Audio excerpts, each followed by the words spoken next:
नमस्कार शेतकरी मित्रांनो, मी अर्पित घोंगडे आपल्यासमोर घेऊन आलो आज नवीन व्हिडिओ. ई पीक पाहणी ॲपमधून आपल्याला पिकाची नोंद कशी करायची आहे यामार्फत आपण आपण शिकणार आहोत.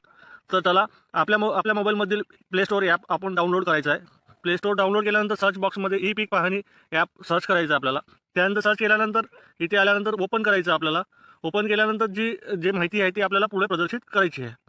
अशा प्रकारचं ॲप आपल्यासमोर ओपन होईल. त्यानंतर याला परमिशन द्यायची आपल्याला पूर्ण. परमिशन दिल्यानंतर त्याला समोर जायचं आपल्याला. इथे आल्यानंतर आपल्याला महसूल विभाग आपल्याला सिलेक्ट करायचा आहे.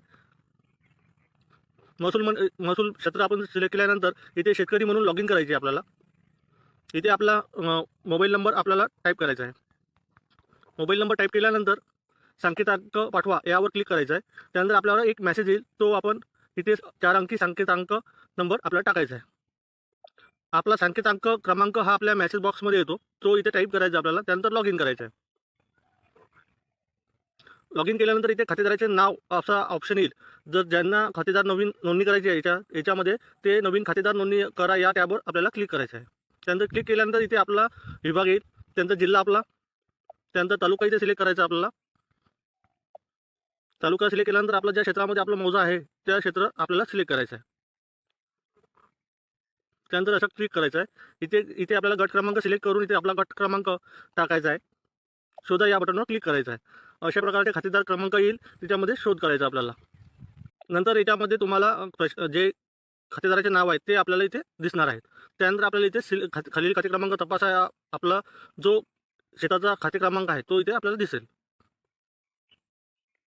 त्यानंतर समोर गेल्यानंतर याच्यामध्ये आपल्याला खातेदाराचे नाव आपले सिलेक्ट करायचे आहे. त्यानंतर अशा प्रकारचा एक टॅब ओपन होईल. त्या टॅबवर जाऊन आपल्याला याच्यामध्ये चालू पळ नोंदवा, पीक नोंदणी, बांधावरची झाडे नोंदवा, अपलोड, पीक माहिती मिळवा, गावाचे खातेदारांची पीक पाहणी करायची. तर पीक माहिती नोंदवा हे ऑप्शन आपल्याला सिलेक्ट करायचं आहे. अशा प्रकारचं आपल्यासमोर पेज ओपन होईल. इथे खाते क्रमांक आपल्याला सिलेक्ट करायचा आहे. त्यानंतर आपला गट नंबर सिलेक्ट करायचा आहे. तिथे त्यानंतर आपल्या जे जमिनीचे एकूण क्षेत्र आहे ते सुद्धा याच्यामध्ये येऊन जातो ऑटोमॅटिक.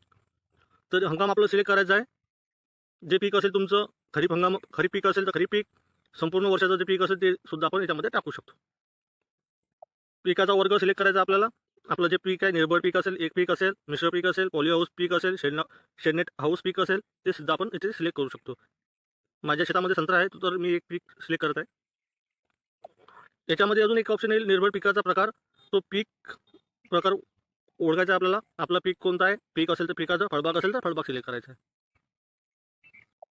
आपल्या शेतातील पिकाची नोंद करायची आपल्याला, तर आपल्याला पीक आपण इथे सिलेक्ट करू शकतो, म्हणजे फळबाग येईल. हे सिलेक्ट केल्यानंतर आपलं ऑटोमॅटिक आपल्या इथे क्षेत्र येईल. तिथे पूर्ण क्षेत्र भरा असं येईल. जे क्षेत्र तुम्हाला दिसत आहे ते न भरता जे आपल्या सातबाऱ्यावर आहे तेच पीक आपल्याला इथे टाकायचं आहे. इथे टाकल्यानंतर आपल्या झाडांची संख्या किती आहे ते टाकायचं आहे. आपलं जलसिंचनाचे साधन काय आहे ते टाकायचं आहे. सिंचन पद्धती काय आहे ते सिलेक्ट करायची आहे आपल्याला. ते सिलेक्ट केल्यानंतर लागवडीचा दिनांक अशा प्रकारचं आपल्याला टाईप करायचं आहे. त्यानंतर पुढे जा या ऑप्शनवर क्लिक करायचं आहे आपल्याला. आपलं क्षेत्र येईल इथे. पुढे जा आपल्या टॅबवर क्लिक करायचं आहे आपल्याला. इथे पिकाचे छायाचित्र घ्यायचे आपल्याला.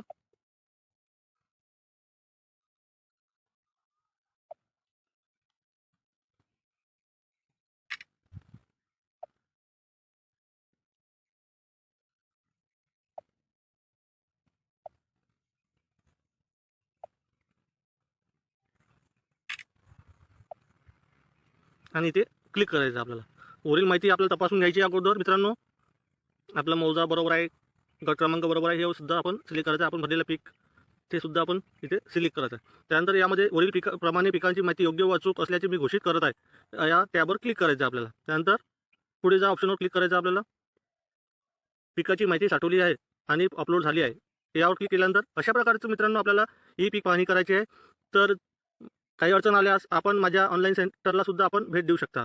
अर्पित ऑनलाईन सेंटर, गुजरी मार्केट रोड, बेनोडा. आमच्या ऑनलाईन केंद्रामार्फत भरपूर शेतकऱ्यांना माहिती देण्यात येत आहे. तरी आपण आमचं यूट्यूब चॅनल फॉलो करा, सबस्क्राईब करा. धन्यवाद.